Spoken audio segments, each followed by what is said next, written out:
사람들이 무엇을 하는데 힘들다, 힘들면 안 된다고 생각해요. 왜 인간이 무엇을 하는 게 힘들지 않겠습니까? 모든 힘든 것은 정상이에요.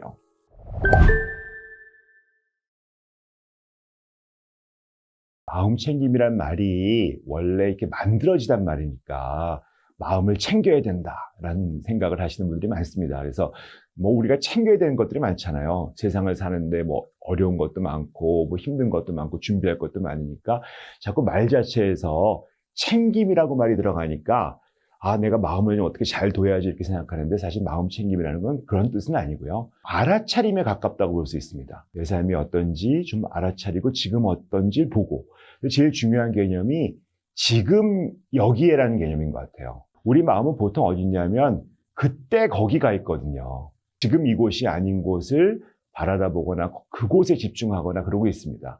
그래서 그 마음을 지금 여기, 바로 현존이라고 하죠. 이 자리에 돌아오는 거. 이 자리에 돌아오고, 내 마음이 다른 데 가 있었구나. 지금 여기 돌아오니까 지금 여기구나. 여기는 이렇구나 하는 것들을 알아차리는 거. 그것이 너무 중요한 개념이라고 볼 수 있습니다. 그래서 우선 마음 챙김을 하려면 내 마음이 다른 곳에 가 있었구나라는 것을 알아차리고 지금 이 자리에 돌아오고, 돌아오려면 생각을 잠재워야 되거든요. 그 생각을 내가 많이 하고 있다는 걸 또 알아차리는 거죠. 그런데 그 생각이 보통 어떤 생각이냐면 굉장히 판단적인 생각이 많아요. 실제로 보면 마음 챙김을 하면서 나는 왜 이렇게 마음 챙김을 못하지? 라고 판단하시는 분이 굉장히 많아요. 벌써 그 생각 자체가 판단적이잖아요. 판단 좀 하지 말자. 내가 생각이 있는데 그 생각이 옳고 그르고 잘하고 못하고 이런 것들을 계속 끊임없이 판단하거든요. 지금 이 자리에 마치 처음 해보는 것처럼 이 자리에 돌아와서 이게 이렇구나. 바로 이 자리에 그냥 머물면서 현존하고 그대로 있고 알아차리고 이 모든 것들을 판단하지 않는 그런 자세, 그것을 우리가 마음 챙김이라고 할 수 있고요. 차라리 알아차림에 더 가깝다, 이렇게 이해하시는 것들이 더 좋지 않을까 싶습니다.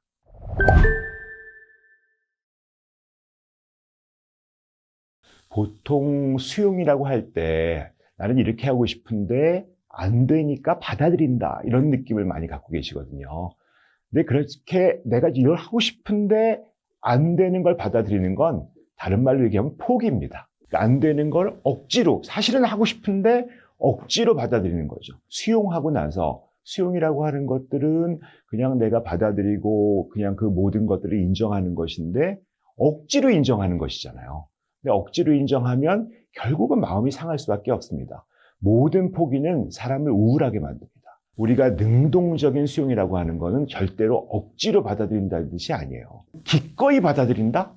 이것이 더 맞는 말이라고 볼 수 있습니다. 받아들이고 싶은 거예요. 우리가 영어로 따지면 willing이란 말을 쓰는데, 내가 의지를 가지고 정말 기쁜 마음으로 받아들이는 것이다. 정말 쉽지 않죠. 나는 사실은 하고 싶은 건 저건데 이것을 못해서 받아들이는 건데 그거를 기쁘게 받아들인다? 어떻게 보면 좀 말장난 같다고 생각합니다. 그런데 사실 하고 싶은데 할 수 있으면 뭐가 문제겠어요? 내가 그걸 못하거든요. 할 수 없는 상태라면 그거를 내가 할 수 없는 것을 포기하는 것이 아니라 내가 못하는 내가 그것을 받아들일 수 있는 것들을 기쁘게 받아들여 보자. 무슨 얘기냐면 지금 내 여건에선, 내 상황에서는 그것을 할 수 있는 것이 아니구나 라는 것이죠. 그러니까 그것을 어떤 것들을 받아들일 때도 그냥 받아들이면 되거든요. 그래서 내가 이걸 받아들이는 것을 굉장히 좀 적극적으로 받아들인다, 이런 느낌이에요. 근데 우리가 보면 이걸 왜 이렇게 willing이라고 말을 쓰면서 적극적으로 받아들여야 된다고 쓰냐면, 인간은 모든 걸 받아들일 수 있는 존재입니다. 제 책에도 이런 얘기를 쓰긴 했지만 원래 인간은 한참 유행했던 그 초전도체예요. 초전도체가 뭘까요? 세상의 모든 것들을 저항 없이 받아들이는 존재거든요. 흔히 그런 얘기 많이 해요. 초전도체가 상용화가 되면 세상은 뒤집어진다. 정말 많은 효율이 생길 것이다 라고 얘기하는데, 저는 어떤 물질이 초전도체가 만들어지고 그런 것들을 발견하는 것이 더 중요한 것이 아니고, 인간이 원래 본연의 자세가 초전도체였습니다. 무슨 얘기냐면 모든 걸 그냥 받아들이는 거였거든요. 다 지나가고 날 통과하고 그러는 것이었단 말이에요.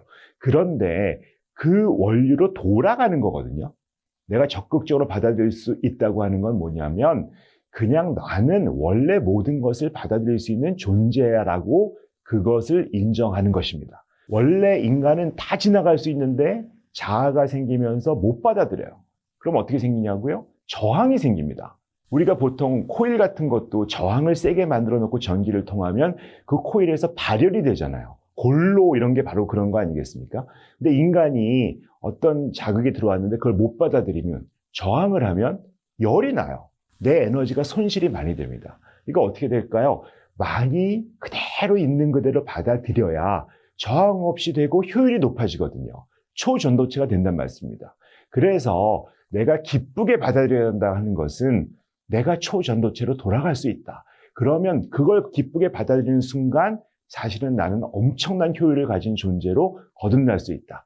다시 말하면 나의 원존재, 진짜 모든 것들을 받아들일 수 있는 존재가 될 수 있으니 그걸 기쁘게 받아들여라 하는 것을 능동적인 긍정, 능동적인 수용이라고 얘기할 수 있을 것 같습니다.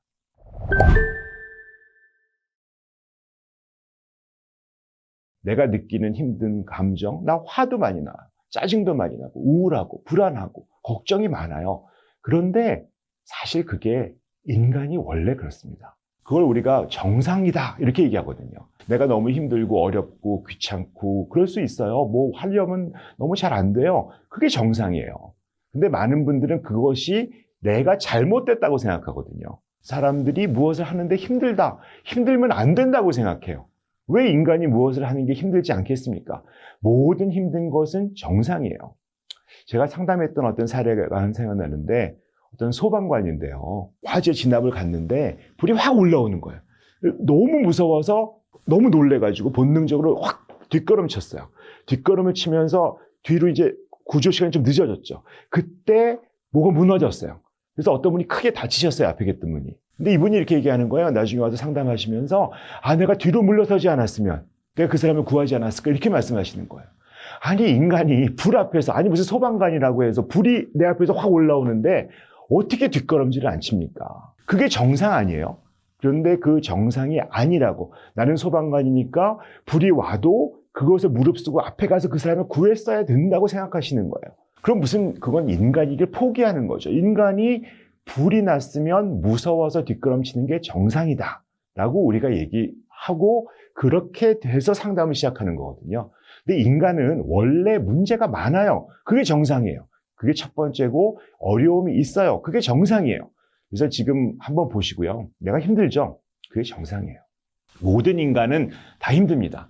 그렇게 시작하는 게 수용의 첫 번째 단추입니다. 그런데 두 번째 단추는 타당화라고 말을 하는데 너무 어려운 용어죠. 타당화, 타당성이 있다 이렇게 되는데 영어로는 valid라고 합니다. 이게 valid가 뭐냐면 무슨 비자 같은 거 받으면 어디 들어갈 때 valid, 이거 유효하다. 뭐 이건 그럴 수 있다. 뭐 이렇게 받아들인다. 이런 뜻으로 valid라는 도장을 찍어주거든요. 무슨 얘기냐면 나는 그래 인간의 고통이 있어. 하지만 이런 거는 내가 해야 되는 거 아니야 하시는 분들이 있거든요.